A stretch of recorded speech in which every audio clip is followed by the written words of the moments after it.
ফরাক্কা কাণ্ড এবং তারপরে নির্বাচন কমিশনকে হুমকি দিয়েছিলেন মনিরুল ইসলাম। আর ফরাক্কার এই তৃণমূল বিধায়কের বিরুদ্ধে এফআইআর করার জন্য নির্বাচন কমিশন বৃহস্পতিবার বিকেল 5টা পর্যন্ত সময় বেঁধে দিয়েছিল।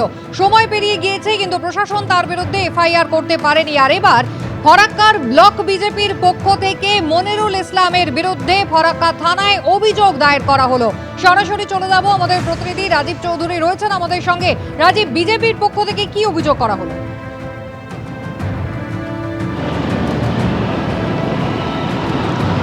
বিজেপির পক্ষ থেকে দাবি করা হচ্ছে যে ফরাক্কার বিধায়ক মনিরুল ইসলাম সাম্প্রতিক যে ঘটনা ঘটাচ্ছেন একের পর এক, তারপরে নির্বাচন কমিশনের নির্দেশ সত্ত্বেও প্রশাসনিকভাবে তার বিরুদ্ধে কোনো ব্যবস্থা নেওয়া হচ্ছে না। বিজেপি চায় তাদের এই অভিযোগপত্র এফআইআর হিসাবে গ্রহণ করা হোক এবং তারা ধারাবাহিকভাবে একের পর এক মনিরুল ইসলাম যে ঘটনা ঘটিয়েছেন এই এক সপ্তাহ ধরে, তিনি তার নথি তারা ধরে এটা এফআইআর হিসাবে গণ্য করার জন্য বিজেপির পক্ষ থেকে ফরাক্কা থানায় অভিযোগ দায়ের করা হচ্ছে এবং বিজেপি চাইছে তারা এটা এফআইআর হিসাবে গণ্য করা হোক। এবং তারা বলছে নির্বাচন কমিশন বারবার প্রশাসনের কাছে নির্দেশ দেওয়া সত্ত্বেও একবারে উদ্দেশ্যপ্রণোদিতভাবে ফরাক্কার বিধায়ককে বাঁচানোর চেষ্টা করা হচ্ছে প্রশাসনের পক্ষ থেকে, তাই তারা স্বপ্রণোদিত হয়ে এই মামলা করার সিদ্ধান্ত নিয়েছেন। রাজীব, তুমি আমাদের সঙ্গে থাকো। ঠিক কি ঘটনা ঘটেছিল একেবারে সংবাদ শিরোনামে এসেছিলেন ফরাক্কার তৃণমূল বিধায়ক মনিরুল ইসলাম 14ই জানুয়ারি, যেখানে তার নেতৃত্বে ফরাক্কার বিডিও অফিসে ভাঙচুর চালান তৃণমূল কর্মী সমর্থকরা। আর সেই ঘটনার পর একেবারে মনিরুল ইসলামের বিরুদ্ধে কোনো ব্যবস্থাই নেওয়া হয়নি। 6 জন তৃণমূল কংগ্রেসের কর্মী সমর্থক যারা গ্রেফতার হয়েছিলেন, পরে ছাড়া পাওয়ার পর তাদের একেবারে বীরের সম্বর্ধনা দিয়ে বরণ করে নেওয়া হয়। মনিরুল ইসলামের টিকিটিও কিন্তু ছোঁয়নি পুলিশ। এবং এই ঘটনার মাত্র কয়েকদিনের মধ্যে নির্বাচন কমিশনের কোমর ভেঙে দেওয়ার হুঁশিয়ারি পর্যন্ত দিয়েছিলেন মনিরুল ইসলাম। নির্বাচন কমিশনের পক্ষ থেকে সময় বেঁধে দেওয়া হয়েছিল বৃহস্পতিবার বিকেল 5টার মধ্যে এফআইআর করতে হবে মনিরুল ইসলামের বিরুদ্ধে। যদিও সময়সীমা পেরিয়ে গিয়েছে, প্রশাসনের পক্ষ থেকে এফআইআর দায়ের হয়নি এবং তারপর জেলা শাসক তিনি এসডিএম কে নির্দেশ দিয়েছেন গোটা ঘটনার তদন্ত শুরু করার। এসডিএম ইতিমধ্যেই মনিরুল ইসলামের কাছে নির্বাচন কমিশনের উদ্দেশ্যে যে হুমকি তিনি দিয়েছিলেন তার ব্যাখ্যা তলব করেছিলেন। তবে এত কিছুর পরেও মনিরুল ইসলাম কিন্তু রয়ে গিয়েছেন নিজের দাপট নিয়ে। গতকালও কিন্তু ফের হুমকি শোনা গিয়েছে, হুঁশিয়ারি শোনা গিয়েছে তাঁর গলায়।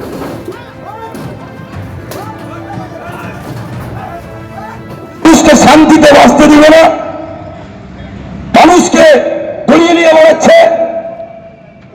সারাদিন কাজ কামাই করে যা দিন মজুর আছে, যারা খেটে খায়, দিন আনে দিন খায়, তাই মানুষের জন্য লড়াই, আমার ব্যক্তিগত জন্য লড়াই নয়, গণতান্ত্রিক পদ্ধতিতে মানুষের হকের জন্য, মানুষের দাবির জন্য মনিরুল ইসলাম ছিল, আছে, সামনে দিনে থাকবে।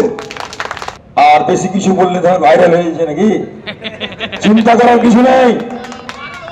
মনিরুল ইসলাম যখন আছে কোন লোককে চিন্তা করার নাই। অনেক রকম বলছে, অভিযোগ করতে হবে, এফআইআর করতে হবে, করোনা ভাই তোমার জন্য আদালত খোলা আছে, আমার জন্য আদালত খোলা আছে, লড়াই হবে, আইনের মাধ্যমে লড়াই হবে। তাই সকলকে বলবো ঐক্যবদ্ধ ভাবে, রাজনৈতিক ভাবে যে এফআইআর চলছে অনেকটাই থাপ্পড় পড়েছে কোনো একটা দলকে, কোনো একটা পার্টিকে খুশি করার জন্য। আগে তো একেবারে এসআইআর এর শুনানি চলাকালীন বিডিও অফিস ভাঙচুরের ঘটনা, যে এখানে নেতৃত্ব দিতে দেখা গিয়েছিল এই তৃণমূল বিধায়ক মনিরুল ইসলামকে। আর তার মাত্র কয়েকদিনের মাথায় নির্বাচন কমিশনকে রীতিমতো হুঁশিয়ারি দিয়েছিলেন তিনি। ঝান্ডা চলবে না, লাঠিতে বাঁধতে হবে, লাঠিতে কোমরকে ঢিলা করে দিতে হবে নির্বাচন কমিশনে। মানুষকে নিয়ে ছেলাচালানো করছো আর তুমি নিরাপত্তা নিয়ে ঘেরাটোপের মধ্যে আছো না, তুমি আকাশে আছো, পাতাল থেকে ছেঁচড়ে বের করবো, পাতাল থেকে বের করবো। নির্বাচন কমিশনের এখান থেকে আমি বলতে চাই ওনাকে পদত্যাগ করা উচিত। ভাঁড় হয়ে গেছে, গাদ্দার হয়ে গেছে, অযোগ্য লোক। আমি শুধু ইশারায় বলবো 19 তারিখে ফাইনাল লিস্ট বের হবে, তখন কিন্তু যদি সব ঠিকঠাক হয় আর নচেত দেখবেন চারদিকে আগুনে আগুন জ্বলছে, কিচ্ছু করার নেই, কিচ্ছু করার নেই। এই ধুক ধুক করে মরার চাইতে লড়াই করা মরা আমি মনে করি জীবনের সার্থক। নির্বাচন কমিশনকে উদ্দেশ্য করে এই যে হুঁশিয়ারি দিয়েছিলেন মনিরুল ইসলাম, এই বক্তব্যের ব্যাখ্যা চেয়েছিলেন এসডিএম। উত্তরে সাব ডিভিশনাল ম্যাজিস্ট্রেটকে চিঠি দিয়ে তৃণমূল বিধায়ক লিখেছেন তিনি নির্বাচন কমিশনের প্রতি অত্যন্ত শ্রদ্ধাশীল। নির্বাচন কমিশনের কর্তৃত্বকে খাটো করা বা কোনো অসৎ উপায়ে নির্বাচনী প্রক্রিয়াকে প্রভাবিত করা তার বক্তব্যের উদ্দেশ্য ছিল না।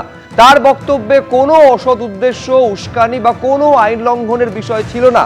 ভিন্ন কোনো ব্যাখ্যা অনিচ্ছাকৃত এবং অজান্তেই হয়ে থাকলে তা উদ্দেশ্য প্রণোদিত নয়।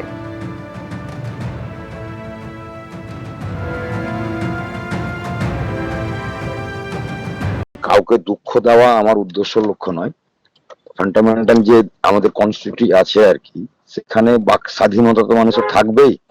হয়রানির হাত থেকে বাঁচলে তো কোনো ব্যাপার নেই। মানুষের জন্য আমরা লড়াই করতে গেছি, ব্যক্তিগত স্বার্থে নয়। আমার পুরনো কোনো শত্রুও নাই।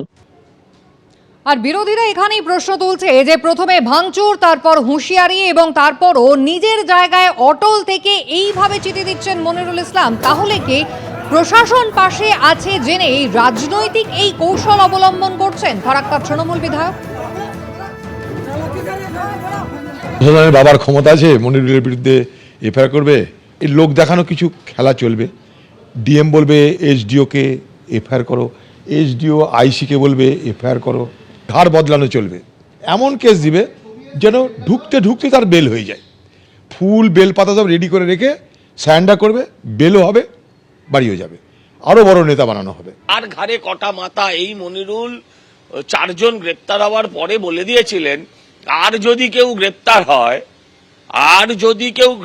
মানে এখন অব্দি যা করেছো এর বেশি যদি এগো তাহলে টোটাল গোটা মালদা জুড়ে আগুন জ্বলবে। এহেন বিধায়কের বিরুদ্ধে প্রথমেই পুলিশের উচিত ছিল সুমোটো মামলা করে দেওয়া, পুলিশও করেনি। তো তার কার ক্ষমতা আছে? মমতার রাজ্যে থাকবে, মমতার রাজ্যে বাস করবে, হ্যাঁ, আর ওদের কথা অনুযায়ী আমাদের পরিস আমাদের বিরুদ্ধে ফায়ার করবি। সেটা পুলিশ প্রশাসন আর ইলেকশন কমিশন ওরা নিজেরা কথা বলে দেয়।